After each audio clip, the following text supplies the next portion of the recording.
माय profession staff nurse आहे. बऱ्याचशा गोष्टी आपल्याला माहीत असतात पण त्या वळतच नाहीत. माहीत असून सुद्धा आपण काही करू शकत नाही हे मला माहिती आहे चांगलं. आणि मी त्याच्यामुळे बरं माझं वजन वाढवून घेतलं.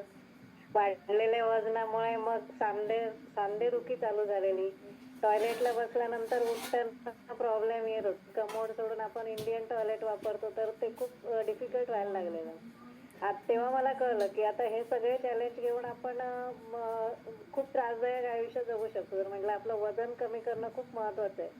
पण वजन कमी करायचं म्हणजे ही काही खूप सोपी गोष्ट नाहीये. म्हणजे माहीत असलं तरी करणं खूप कठीण आहे. त्याला सतत जर एखादी गोष्ट म्हणजे बीटीसीच्या मार्फत तुम्ही सतत ते म्हणजे त्याचं डोक्यावर त्याचा सतत मारा केला तरच या गोष्टी शक्य आहेत. त्यामुळे आणि आता माझे जॉईंट सगळे स्टिफ झालेले. तर आता बॉडी एकदम लाईट झाल्यासारखी वाटते. म्हणजे वेट माझा 5 kg वेट लॉस झालेला आहे आता. आणि शिफ्ट ड्युटीमुळे थोडासा प्रॉब्लेम असतो. पण जर सतत एखादी गोष्ट करायचं निग्रह झालं, चांगले थॉट्स तुमचे स्टेटस असतात, ते बघून बघून माइंड चेंज व्हायला खूप मदत होते. अफर्मेशन आहेत.